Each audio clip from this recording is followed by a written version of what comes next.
Hello and welcome to Truth Xpose TV. My name is Aldwyn Altuney, and this is the very first episode of Truth Xpose TV, which is all about exposing the truth about what is really going on in the world. I think we've been fed enough lies by government authorities and health departments and politicians for years, and it's about time that we started to hear more of the truth of what's really going on and speaking up and speaking our truth. So my guest today is the wonderful Michael Domeyko Rowland. Now, he is Australia's leading self-development author and presenter. He has released a book called Absolute Happiness. It is a bestseller. It has had over 100,000 copies produced, as well as the fantastic film Being in Heaven, which was wonderful as well. So a really multi-talented guy. He's coming to us live from the Byron Bay area in New South Wales. Hello and welcome, Michael. Hello, Aldwyn. Thanks very much. Good to be here. Thank you so much for joining me. And there's really a myriad of things that we could speak about. We spoke last week on the Media Mastery Show, and we spoke about some marketing tips on how people can get their message out to the masses. And today we're going to be speaking about the future of jobs and what's happening with technology and how people can stay abreast with that. So could you just share with us a little bit about what's made you passionate about this topic, and what sort of changes have you been seeing lately?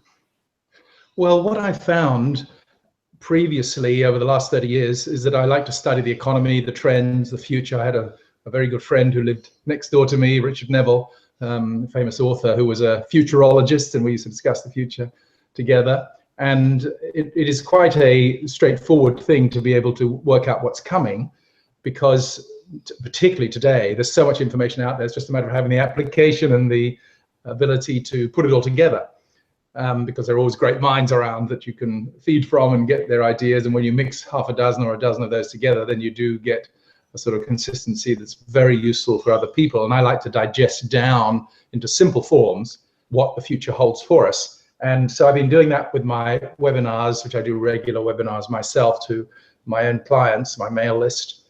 And, strangely enough, I've been able to quite easily predict certain things that are happening, like in 2006, I warned of the crash in 2008, not because I'm particularly clever, only because I read the right people.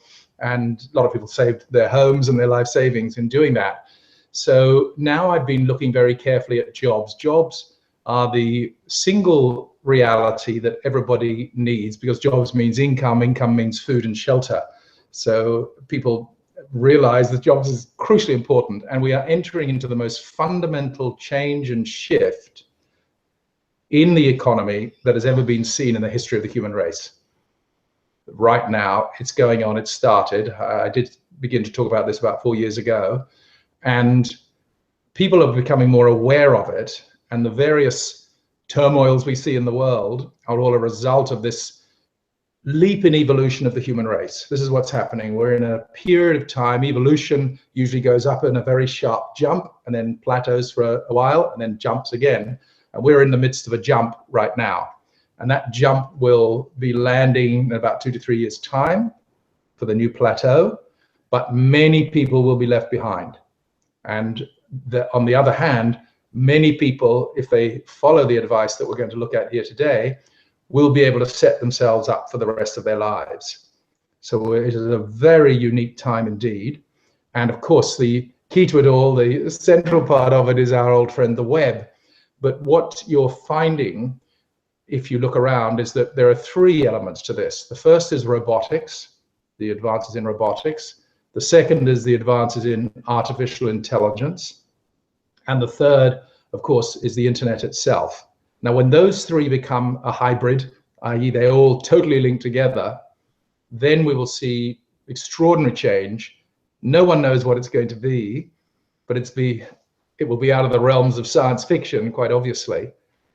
But if you don't prepare yourself now, then you may miss the boat.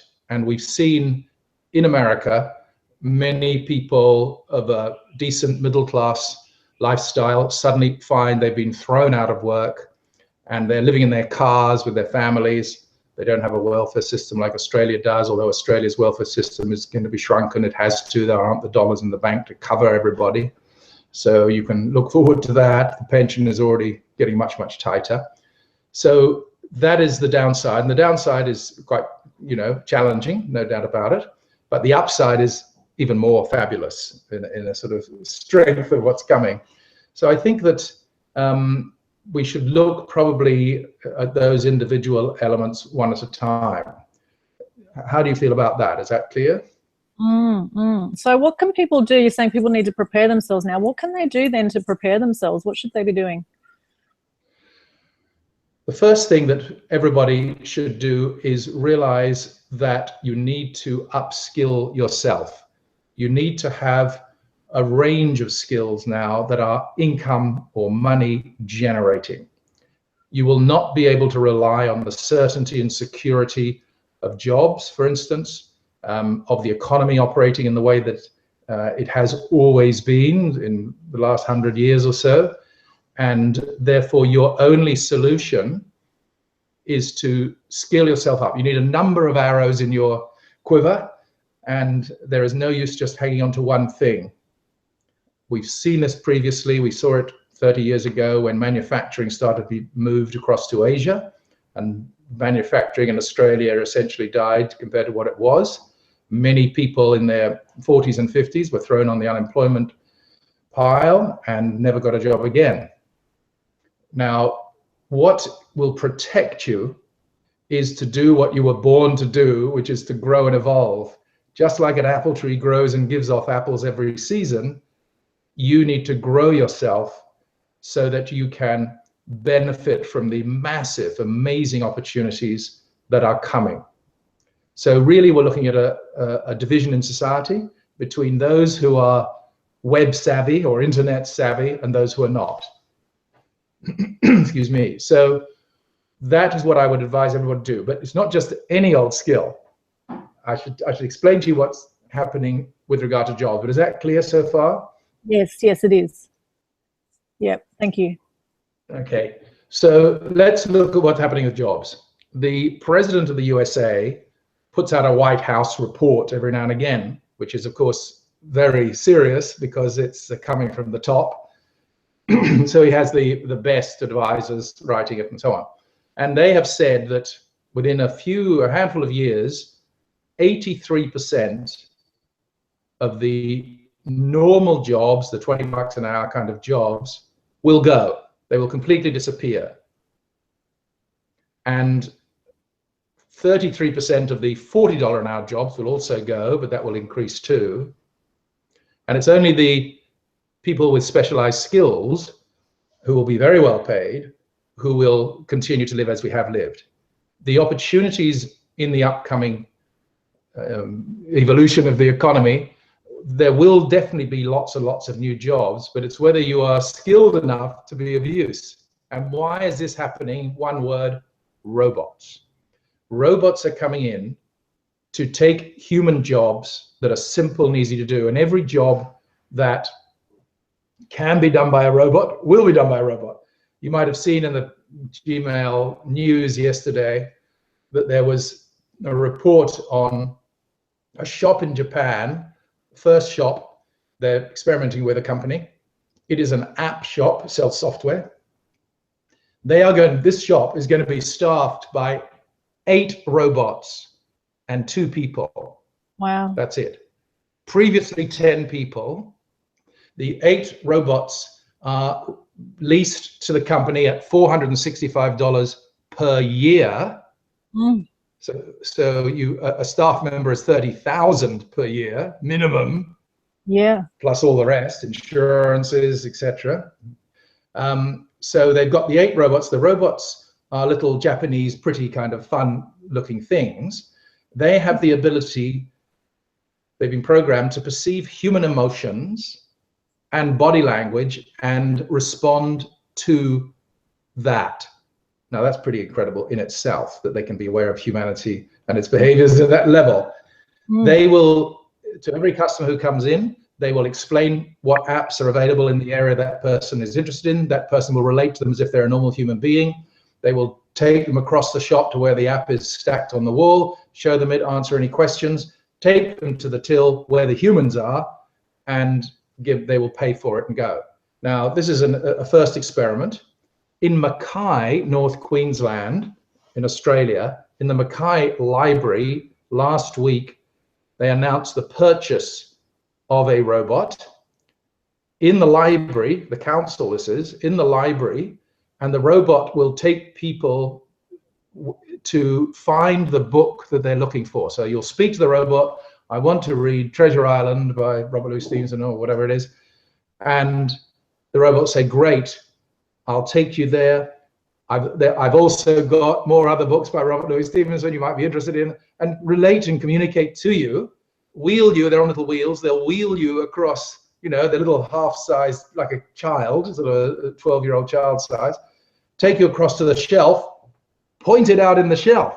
Wow. And say, there's your book. Now, that is a 24/7, again, a few $100 rental per leasing per year from the company that makes them. And what's going to happen to the person that used to do that? That job is gone, never to return. So you've seen it take robots take over factories. The next thing that's coming is the artificial intelligence, which is in some of these robots obviously already. The speed of growth of artificial intelligence is phenomenal, and Google are very astute on this and put out predictions regularly. And they have said that, I think it's 2020, that you'll have a computer with the same processing power of a human brain on your desktop. Now, that was incomprehensible. And then shortly after that, because then usually it's quicker than the dates they predict, shortly after that, the computers will have 4,000 times the processing power of all the human brains on the planet. Now, each computer will have that. Imagine when you mix that with a robot, and you know, excuse me, all the things. I'll just have a sip of water. All the people often think, oh, I'd be safe if I got a law degree, for instance. Now, there is an app coming out very shortly, very soon, that does law for you. Now, what they found is that lawyers, the mass of legal work, about 90% of it, is quite simple stuff, and lawyers get about 70% of it right. They give you the advice. This new app will do exactly the same level of legal advice, but they are 90% accurate. They're going to be 20% better than the lawyers themselves, and they cost about $1 or $2. So the headline in the article was, if you are studying law now, stop immediately, because they suspect that 90% of lawyers' jobs will go because of this app. Just like Uber, the taxi piece of software, that's all it is, has completely become decimated taxi industries everywhere and become the largest taxi company in the world within a matter of, well, months or a couple of years at the most. And Airbnb is now the largest hotel company in the world. They're just bits of software. So radical change, shocking change. You throw in computers and artificial intelligence to the mix, well, you're going to get a glimpse of what's coming. And of course, driverless cars as well, Michael. Driverless cars are quite big now. Driverless cars, that's going to wipe out the car industry as we know it, apparently, very, very quickly. They say by 2020, very few people will need a car. Because you're just on your iPhone, you'll just dial in, bring me a car, and one of the Google or Apple cars will come along. Apple's building cars too, will come along, and you'll just get in, no driver in it. It's a computer on wheels, and it'll drive you to your Woolworths for your shopping, and then you'll go in, and when you come out, you'll click your app again, and there'll be another one step forward, and it'll be cheap, it'll be electric, and what's going to happen to all the car industry, you know? So what you've got to do is realize that people are realizing this now because it's appearing in the news regularly. What you have to do is to think, okay, how can I secure my patch? How can I keep going, earning a living as I have been? Because I have people phone me up, middle-aged people who have been heads of departments in various, you know, traditional institutions and what have you, who have just been tipped out and they cannot get another job. Okay, so what we are being all sort of funneled into is to be our own independent media companies, if you like, and the survival will be found, and not only survival, but great wealth and fortunes, as you've probably seen in the press, will be found on the internet. You have to become savvy on the internet in some way, and the only way you become savvy, if you want to earn more money, in other words, the only way you become savvy is earning money. You have to learn how to earn money on the internet. That is your security, your backdrop, and also your opportunity for making a lot of money if you hit the right niche, so to speak, because you've got billions of people on it. That's where your village market is now, because in the old days, if you got thrown out of a job, you'd take a table in the village market and sell whatever you had in the garage just to get a bit of cash, that kind of thing, or you make pots of jam, or you grow tomatoes and sell them, that sort of thing. Now, you can still do that, but you're going to be making a couple hundred a day perhaps, if you're lucky, maybe 1,000 if you're selling pizza. But basically, you have to realize that the web is the giant marketplace. It's drawing everybody in like water going down a drain. It's sucking everything in and everybody in. Its ease of working is getting better and better. And if you have the fundamental knowledge of modern marketing, how to make courses, programs, ebooks, information packages, in other words, how to create your own courses, how to coach people, how to pass information in a variety of ways, those sorts of things, offering services and digital products, they are the gift of the future. They are your security. They are something that are assets. So every single course that you might make, small or large, or an ebook or whatever, you look at as a property. Just like you have houses, which are a property, who spit out rent every week if you have a spare house, In the same way, you've got to start your mindset going to building things on the web that will become your properties and the income, with only a few hours a week checking these things once you set them up properly. That is the skill I personally have been studying, and helping a lot of other people study it as well, because looking around with all my years of experience, I can see that the changes are going to be so dramatic and transformational that everybody's got to move faster, number one, because the web makes everything fast. You've got to move faster. You've got to be right on the job. And people are, who are experienced, who have bothered to train themselves in this, can be making large sums of money in 24 hours. Once you've set your machine up and you need some money, then if you've done it properly, it takes about 3 months to set it up, to start it. You can start spitting money out within a few weeks, but to getting it all automatic and what have you, finding a market of what you can sell and what people want, and it's a very, very fascinating, interesting thing to do as well. But it is a personal money-making engine. It's your own ATM machine if you handle it right. So that's my take on it. That's what I think people should do. That's great. And so for people that that maybe want to start an online course, where can they start? How should they go about this? Well, one thing I would tell people is that what you need to have really, and it took me several years to get this, is the big picture view. You've got to see, what is it that the internet does?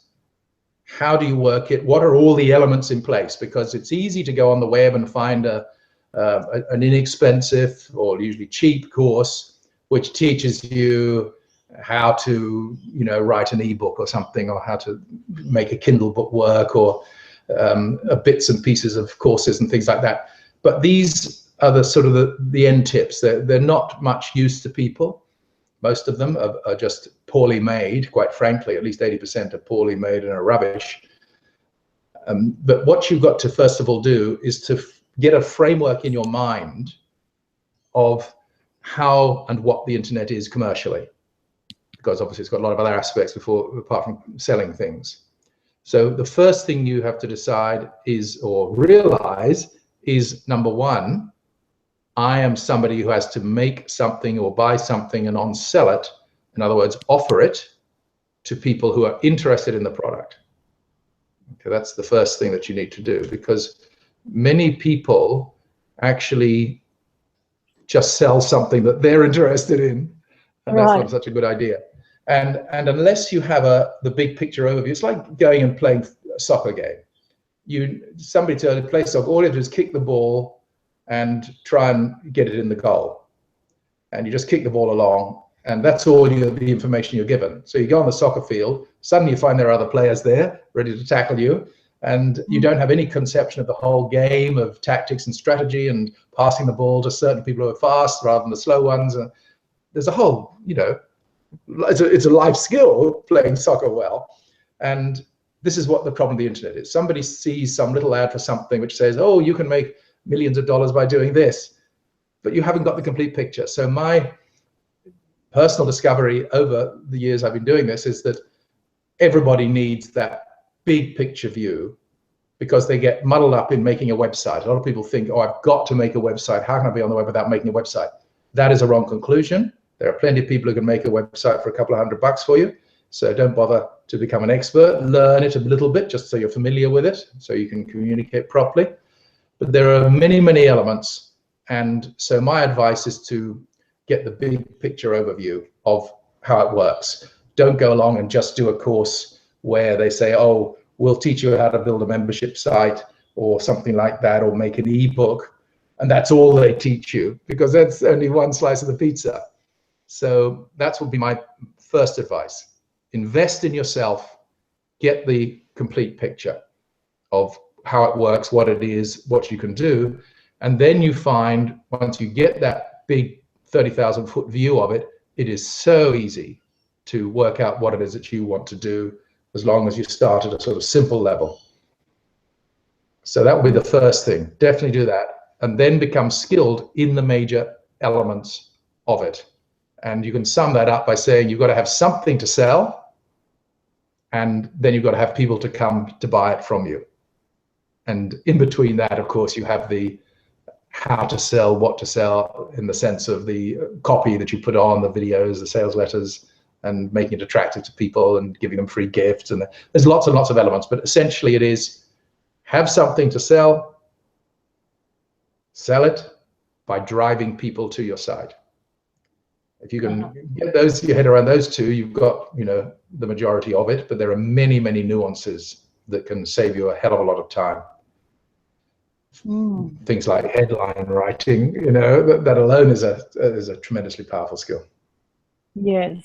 So there'd be a whole lot of sub elements to that. So that's really looking at the overall picture. And I guess that's something that's not going to go away anytime soon, is that person-to-person contact. I think people want that as much as robotics are taking over the world in some way.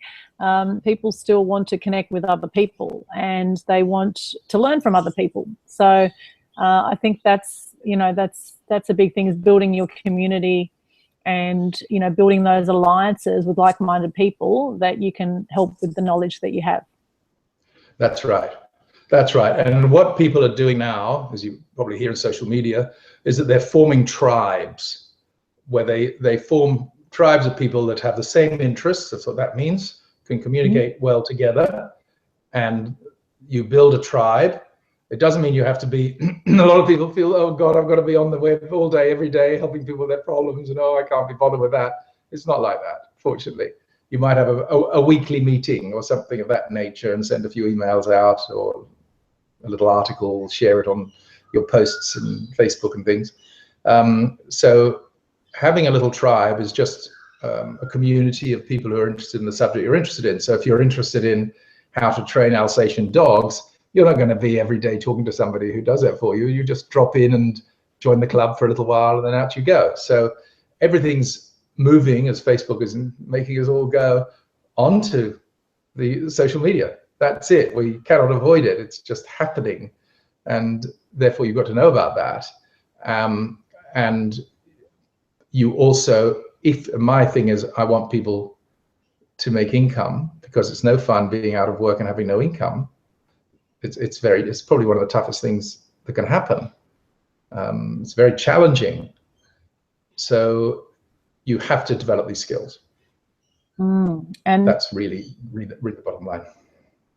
And talking of income, you know, the banking system is you know, quite a scary thing too. When you look at you know, the way the banks are controlled by a certain few at the top, and we're getting in ever increasing amounts of debt, and so the money that you have in the bank is not secure in any way. Like they're, you know, freezing bank accounts in Greece and in other places around the world, and you know, the governments are hacking into our super funds and things like that. So the money that's in the bounty. So, you know, there's other advice that says, you know, make sure you have some cash money with you. Make sure you invest in things like gold and silver, like the old days. You know, it's almost like in some ways we're going full circle in that, you know, there's uncertainties in life of any money you have in the bank, and the ever increasing amounts of debt that we're getting into.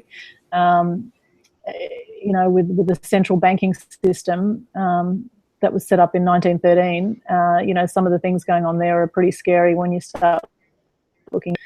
You know, you know, the governments are starting to hack into people's funds to you know, serve their own debt situation. You know, it's just been spiraling. That's right. That's exactly right.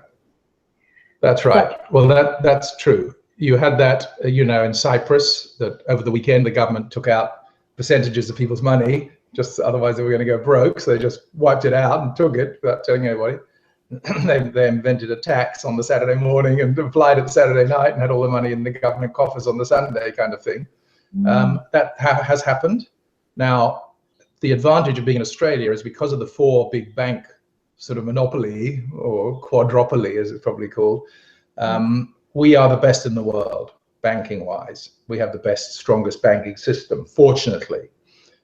That whereas, you know, America with their banking system, that is owned, the federal bank is owned by private individuals, was set up by private individuals. It became the government bank.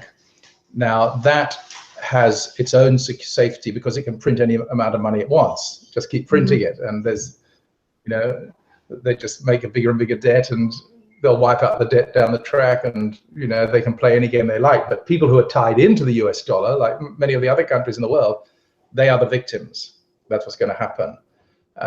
And of course, you know, the media will paint it blacker than it is, and you have to be careful that you don't fall into fear.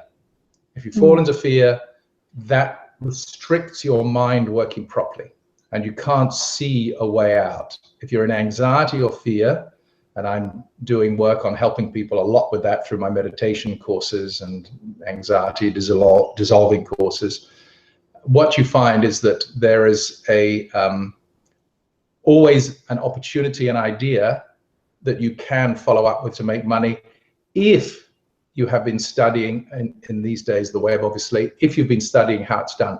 You can't expect to take advantage of what's coming if you're not prepared for it. And so if there is some sort of economic challenge, I think that Australia will ride it out fine, but maybe China has got, you know, big debts and problems. But any country can at any time, if they have their own sovereignty, can play with their currency and reduce it and print more money and all that sort of thing. But if they're tied up, like all Greece, for instance, with the EU, they're stuffed. They can't. They should halve the value of it. They should go back to the drachma, halve the value of it, wipe out 50% of the debts by doing that, and get their economy back on track. But there are other things, you know, that one has to look for in various economies. I would say that in, you know, the worst extreme would be that the whole thing collapses. It just won't happen. You know, it just won't happen. There's not going to be a total collapse, not going to be a Great Depression kind of thing, except for perhaps individual countries like Greece. You know, they are facing it because their hands are tied because of the being in the EU. That's their problem. Same with Spain and all these other places, which in Italy, they're all challenged. They can't, you know, work their own currencies. And that's where the problem is. But I would say that in today's world, what's coming? Have a look. There, Elon Musk, who was a co-founder of PayPal and Tesla Motor Cars and SpaceX rocket company, he's having his companies invent a battery pack that is a flat slab kind of thing, not very fat, and that can be nailed on the side of a house, and will take solar energy from the roof, and it'll be so efficient that it'll be able to feed energy back into the grid, and the electricity companies will start paying you for your electricity. That's what he's working on now, and he always, you know, whatever he works on, he does. So he's looking to make people independent in their houses. So you'll be able to have your own battery pack, you'll be able to have your own water filtration system, you'll be able to have your own vegetable patch. It's quite possible. I saw a report of a family in Los Angeles who are on a 1/6 of an acre block, and they grow enough food to feed a family of 5 or 6 people, 4 adults, 2 children, and they have enough that it supplies, the money that they earn from it supplies 90% of their income. In other words, they can live 90% of their foodstuffs and their income, so they can live in that, and they sell it to chefs. They do beautiful food and sell it to chefs in big restaurants. That's how it works. So you could live totally independently if you wanted to go that way. And so, I don't. What about Bitcoin? What do you think of Bitcoin, the online currency? Yes, well, I read about that occasionally. I don't follow it totally. I know that if you bought it at the beginning for $1 or something, you'd be a very rich person. But I believe, from what I read, that there are the elites, the people who run the financial system. They don't like Bitcoin, and they're going to kill it. Now, whether that's true or not, who knows? Whether they can succeed in killing it or not, who knows? Whether governments want, because it's a way of avoiding tax, naturally. That's an interesting fight. There's a number of different coins like that are there, and we'll just have to see how they turn out. But I'm not sure that those who run the American dollar are going to want to have a currency that's stronger than the American dollar. So these things do arise. They're a gamble at the moment. People who invested early would have done well, but it did go right up and then dropped again, so people lost a lot of money. So I'm not going to play in that field, so I really don't know enough about it. Right, okay. I think the main thing is, for people, if they want to benefit and prosper, is they've got to realize that they've got to develop their minds. It is their own mind and its power that's going to make them successful and secure. Because if you think about it, opportunities, we're all presented with opportunities all the time, but we miss them. We're always saying, oh, if only I'd done that, if only I'd known about that, you know what I mean? That's quite normal.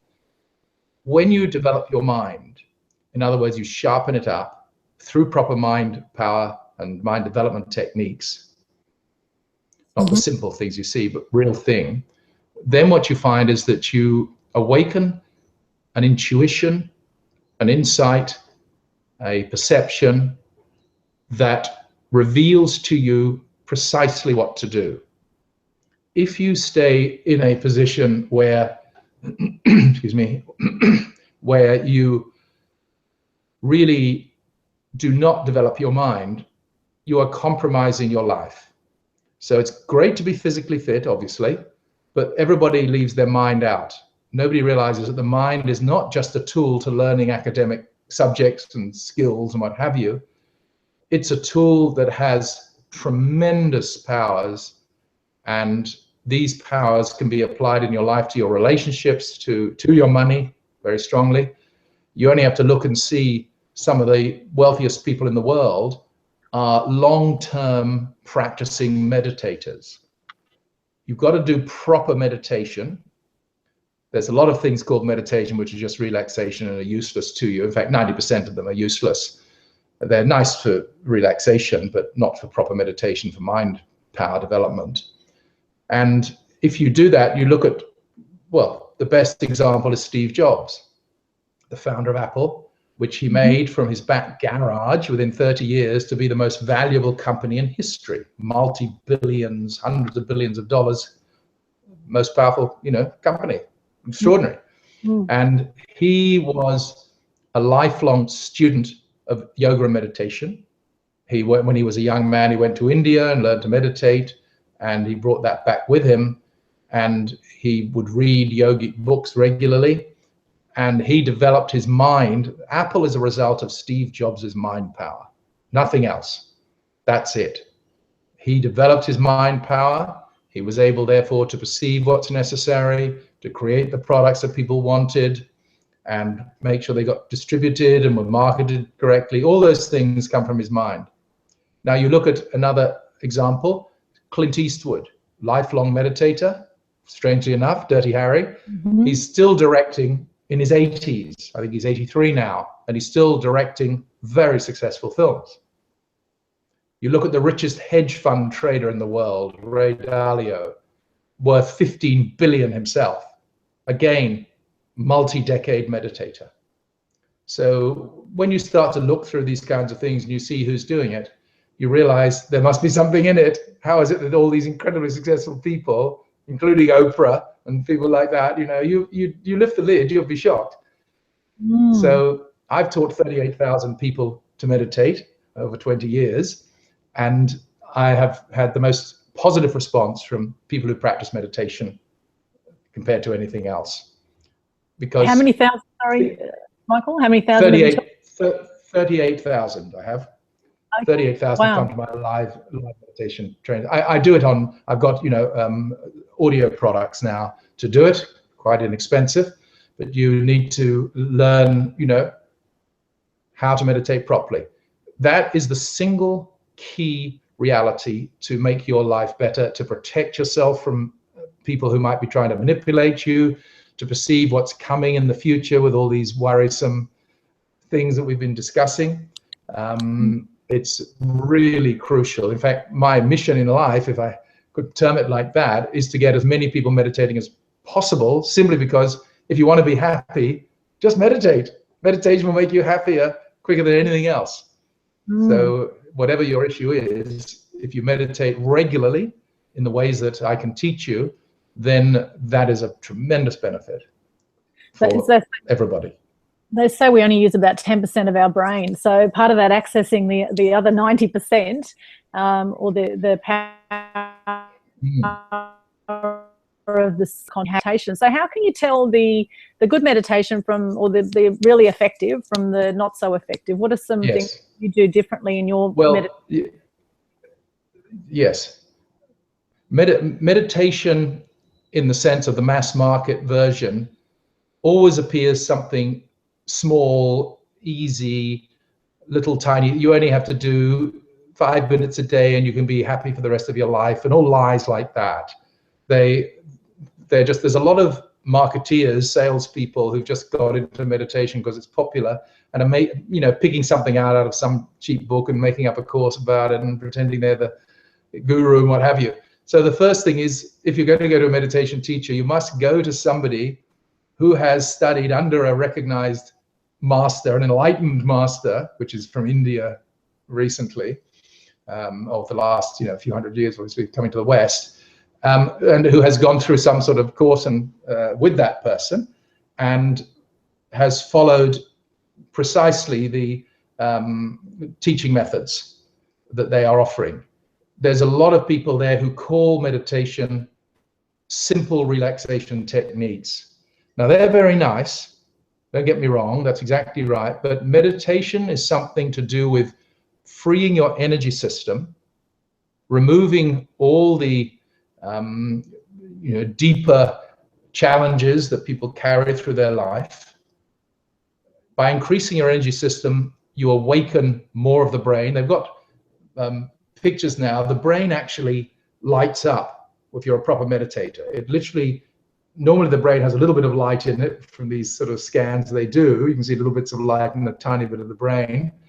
With a meditator, it lights up, literally, like, so you become enlightened. That's where it came from. The inner world lights up. When you do the meditation properly, you are not dealing with just a little bit of relaxation. You get relaxation as a side effect of proper meditation. What you're doing is you're getting in touch with your healing force, which is the superconscious part of your nature, the higher intelligence, and you are making the space available for it to dissolve and remove any of your past conditioning that keeps you away from personal power, certainty, ecstatic happiness, and what are called expanded states of consciousness, where your sense of presence of who you are extends from the body and you feel you're in a sort of energy field that you're living in. That's called the natural state in the East. So unless that is the goal and the aim, then realize you're just learning relaxation, which you don't need to, you can pick up an audio for that. You don't believe that what is called meditation, and 90% of people who are teaching it is meditation. It's nothing to do with it whatsoever. It's not even a beginner's at the start of it. So what you want with meditation is that you are getting in touch with your essential power, the kind of power you see in a wild stallion running along through a paddock. We are human animals, and we should have that kind of physical strength. I mean, they say that Leonardo da Vinci, the great artist, whose brain was quite obviously well lit up with the work that Leonardo da Vinci did, what they said about him is he could take a horseshoe and bend it straight with his bare hands. So he had this tremendous physical capacity as well. I mean, who knows how true that is. He could bend a ring on the doorknob too. He could twist them and things like that, apparently. So these are the stories that have come down through the centuries. But it is quite common, that when you meditate, you develop yourself into becoming a natural person again. You become spontaneous. You become of a happier disposition. You have insight. You can almost read people's minds, that kind of thing. There are a whole host of higher faculties of the mind that awaken, sort of psychic power kind of things. They come as a side effect of proper meditation. So you have that occasional experiences of ecstasy and bliss where you just are full of joy for no external reason whatsoever. And you find you get more into synchronicity. Coincidences increase an awful lot. You start to realize there is a higher intelligence within you that is guiding your life.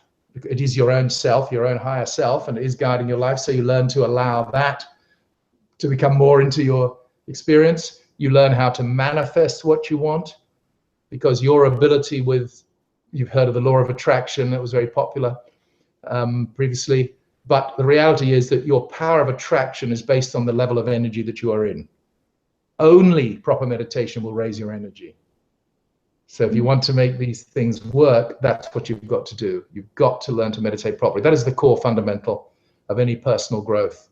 It will also, as I mentioned, protect you from anything that might be occurring in the society. If people are trying to, take advantage of you or anything of that nature, then your meditation will tip you off. You'll receive information probably through the web, or somehow you'll be in tune, and you'll get that. It also is tremendously helpful for getting promotion at work, because you're brighter, you're sharper, you're more perceptive, you're more intuitive, you're more innovative, more creative.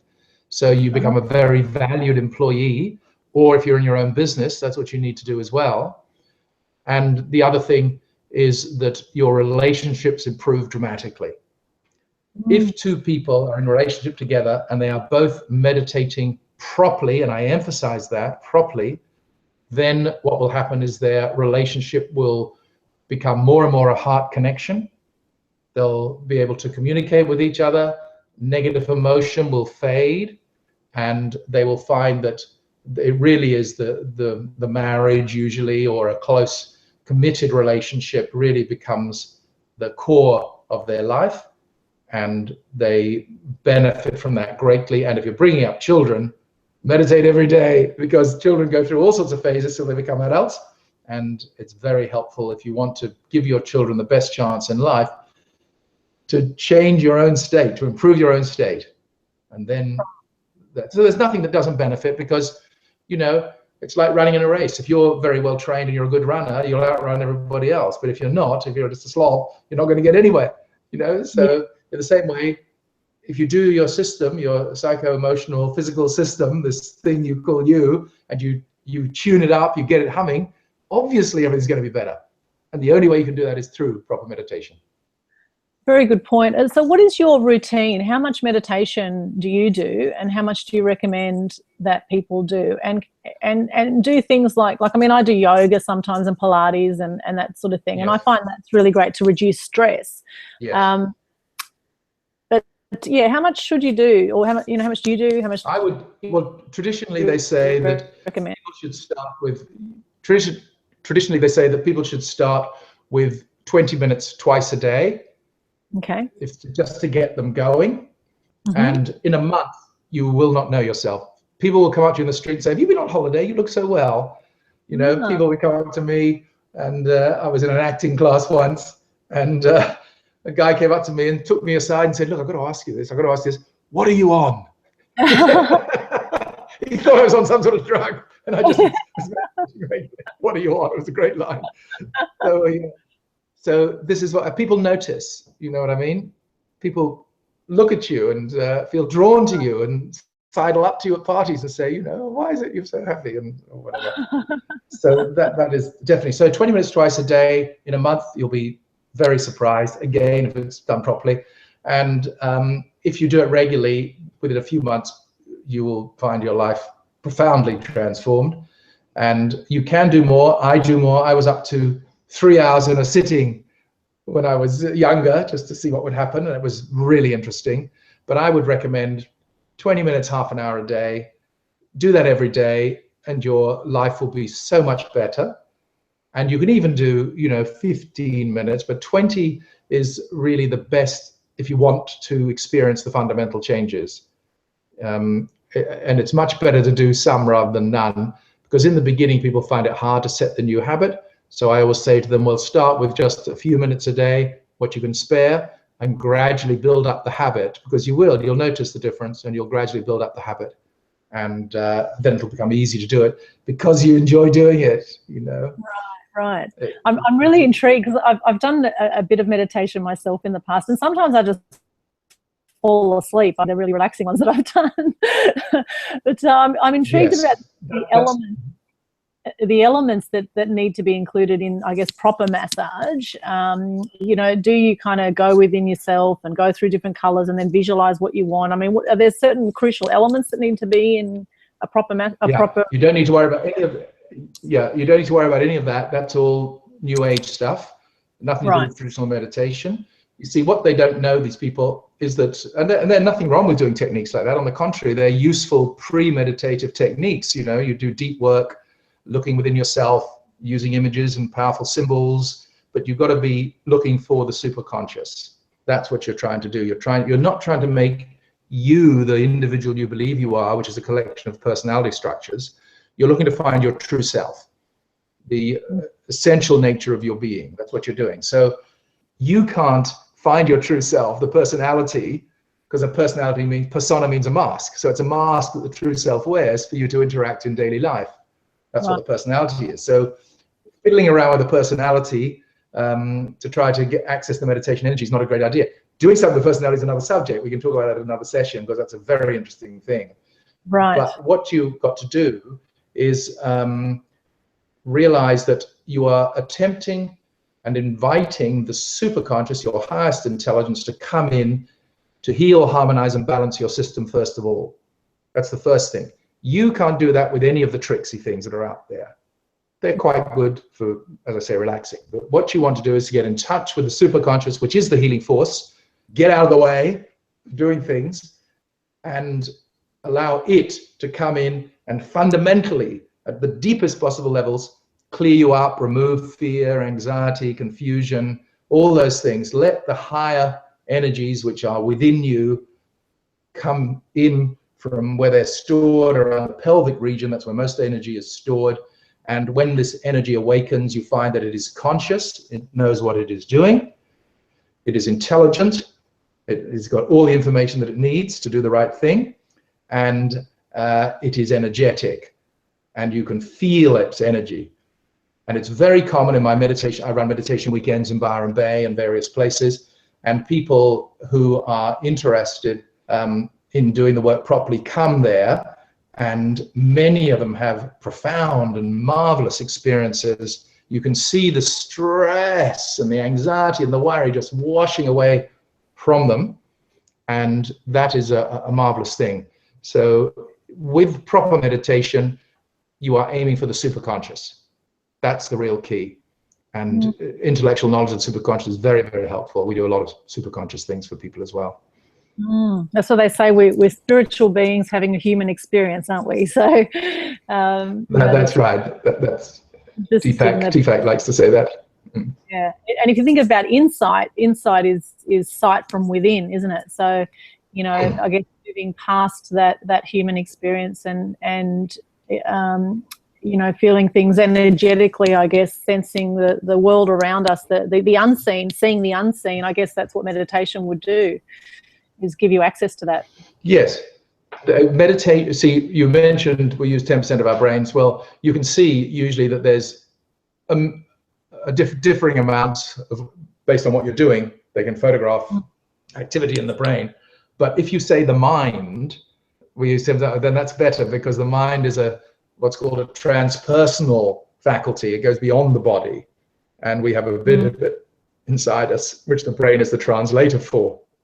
So if you say we use 10% of your mind, you'd be wrong. You'd be very generous to yourself. We use less than 1% of the mind's power. Wow. Less than 1. So a genius uses, Einstein said, use 1% more of your mind, you'll be a genius. That's what you look for. So and there are so many powers of your mind that are incomprehensible to the ordinary. You just look at savants, for instance. A savant is a person who is mentally challenged, used to be called retarded in some way. They can't function with normal faculties. But, I'll tell you a very brief story. There was a young boy in England, I think he was about 14, who was, you know, challenged in this way. And they took him in a helicopter. He had a great artistic ability, never been to art class or anything. And they flew him all over Rome in a helicopter, a big circle of Rome. So they saw the whole of Rome. He came back down. They put him in a very large hall with white paper, huge 6-foot sheets all the way around the room. And he, with a pen and ink, drew the whole of Rome, everything that he'd seen. And it was so accurate. And he just flew over in a helicopter at 60 miles an hour. It was so accurate. He even had the correct flowers in the flower boxes on a block of flats. Things like that. I mean, minute detail.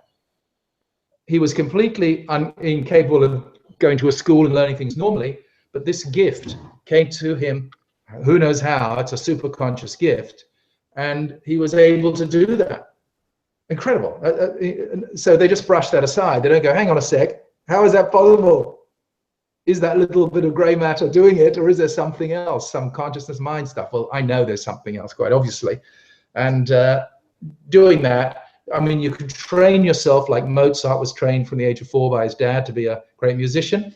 And how he composed his music was that he'd sit back, sometimes chatting to his wife, and the whole symphony or concerto or whatever would be given to him in whole, in full. The whole thing, he'd heard it. Wow. And then he'd just write. And his brilliance was he could write anything down. He could remember and write down. So he would just write it down. So it was given to you. Now, with proper meditation, you will, as a side effect, be given certain higher faculties once you meditate regularly and properly. And the other thing you'll find is that your purpose in life, your destiny, what you're here for, is made very clear indeed. No more confusion about what you're doing in life. So that's one of the many advantages really of meditation. Yeah, because so many people go through life not knowing why they're here, or you know what the purpose is. And you know, I believe everything happens for life things and people things as you go. And I think a lot of people don't get the actual impact that they have on others. So, for example, quite a few years ago, a friend of mine at 31, she was a communications manager actually of the Gold Coast Airport, and she killed herself, right? She committed suicide. She had depression. And it's pretty scary to think that Australia and America have the highest youth suicide rates per capita than anywhere in the world, and we're two of the most blessed countries in many ways. And now this lady, at her funeral, there was 300 people at her funeral. You know, she had no idea. You know, she ended her life at age 31, which was tragic, and 300 people were there. You know, as the ashes were scattered out to the ocean down at Kira Beach. And it was just tragic, you know, to think people don't get their own magnificence often. Yes, yes, it is. There's many of those. I guess meditation would give you access to seeing that, to seeing the ripple effect you have. Does come into your life. You're breaking up. Yeah, that's better. Yeah. Well, I didn't quite hear all of that, but I got the gist of it. I think that the reality is that if you have a positive frame of mind, then obviously you don't consider those kinds of things. We had a lot of people coming through our courses who were, feeling depressed and things like that. And I had at least a dozen people come up to me and wanted to shake my hand to say, thank you so much. What you've taught has saved me from, suicide. I've actually pulled through, and that was, 2 years ago, 5 years ago, and I'm still here, and everything's going much, much better. So what people need to know is that you've got to change the state. What state am I in? And you change your state, number one, when you meditate properly. Number two, when you are confident that you are able to generate the income that you need. That's a big part of it for a lot of people. They're challenged. And so what we do is we do a sort of whole life training with our work so that we cover all bases, that 30,000 foot view I was talking about.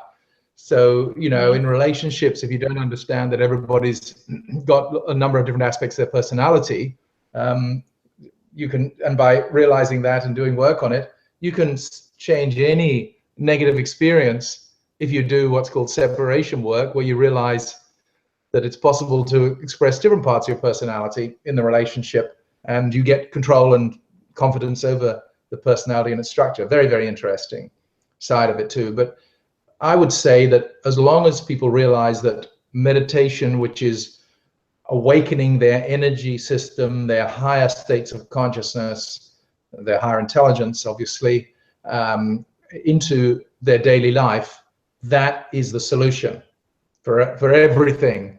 That really is it. And if you don't do that, then you're going to be confused and challenged and wonder why, all that. So it's a marvelous, and it's a marvelous technique. But the thing is that what is odd is that it's not mainstream in the society, because for thousands and thousands of years in countless societies, millions perhaps, but certainly hundreds of thousands of different civilizations, societies, tribes, what have you, it's been the core fundamental.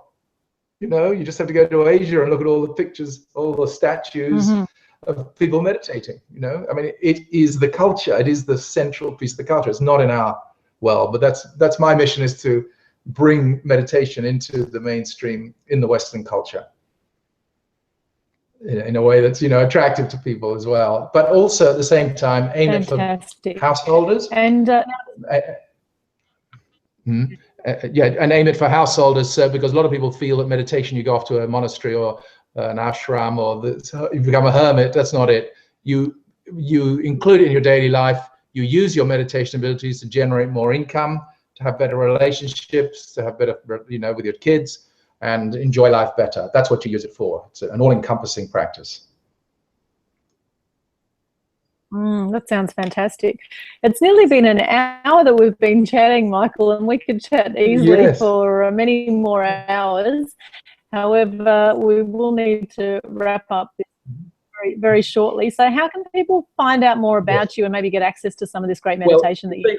If they can, yes, well, if they can go to businesswarrior.com and fill in the little squeeze box there, yes, I can put them on the mail list and give them advice. And because I have a weekend coming up in the Gold Coast about the internet, a complete overall picture and what to do, the latest and the greatest about the internet, how anybody can get started and generate the regular income so they can move on from their jobs. That's what it's aimed for. And I've been doing this for 10 years. So very rarely, every now and again, I put something out. So I've got that coming up on the 18th and the 19th. If you go to Business Warrior, that's Business Warrior, WARRIOR.com, Pop your name in there. Put your phone number in if you want, and I'll ring you personally, because I'm only having I've got 6 more places left. So if people would like to hear about it, then do give me a ring, and or rather put your phone number in and I'll ring you, because I'm on the phone a lot. It's hard to get through.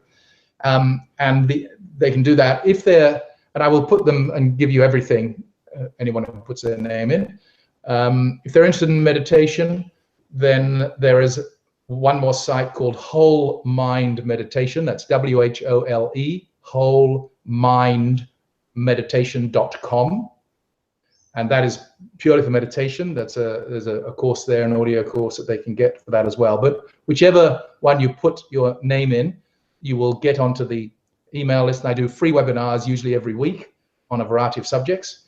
And I give free gifts away quite regularly too for everybody. So there'll be a free gift for everybody who signs up. So if you'd like to come along, come to that, businesswarrior.com or wholemindmeditation.com. Fantastic. Thank you so much, Michael. And any final words before we wrap up? Anything you'd like to leave people with?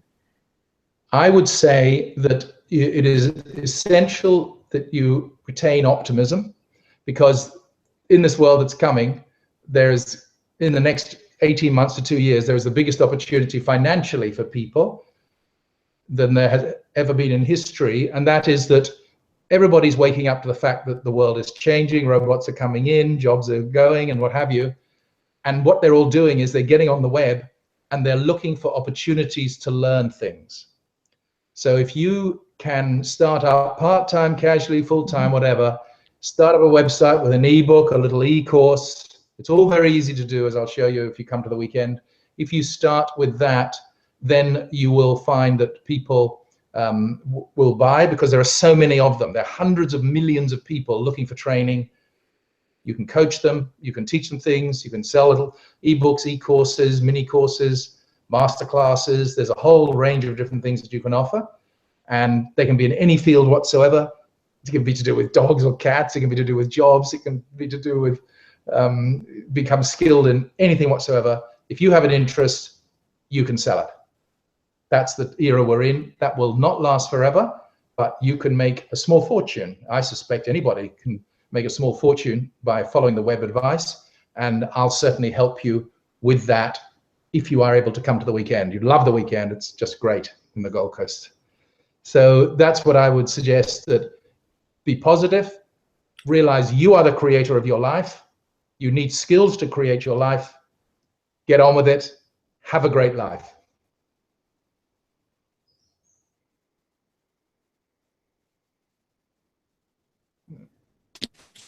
Okay, did you hear all that? Yes, I did. What is the date of your workshop coming up? It is the 18th and the 19th of June. We're doing it at the View, Mantra View Hotel. Okay. Daytime. And if you want to come, go to businesswarrior.com and put your name in. I'll have a look, and then I'll send you all the information, give you a call, just to make sure it's right for you. Yep. And let you know what's going on. And I'll, once you're in, I'll invite you to some free webinars I'm giving as well in the next 3 weeks anyway, about interesting things. Fantastic. That's wonderful. Thank you so much, Michael. It's been an absolute pleasure to have you on the very first episode of Truth Xpose TV. And for anyone on this call right now, I hope you've really enjoyed it. I'd love to hear your comments and feedback. You can put that in either Google Plus or in Facebook. We've got a Truth Xpose TV page on Facebook where you can put your comments, and we'll be putting the live recording up on the social media as well. So you'll be getting that very shortly. And of course, you can connect with me at my media site, which is at my AA Xpose Media website, aaxpose.com. Connect with me personally there. I'm Aldwyn Altuney. We've been speaking with Michael Domeyko Rowland. It's been an absolute pleasure. Thank you so much once again, Michael, and we'll look forward to catching you at your workshop, and of course future workshops. Michael runs events all the time, so make sure if it is after June 18 that you're watching this, that you hop on his website, businesswarrior.com, and get the latest news there. Thanks again, Michael, and have a fantastic day. Pleasure. Thanks very much, Aldwyn. Lovely to be here. All the best. Thank you, you too. Bye. Bye.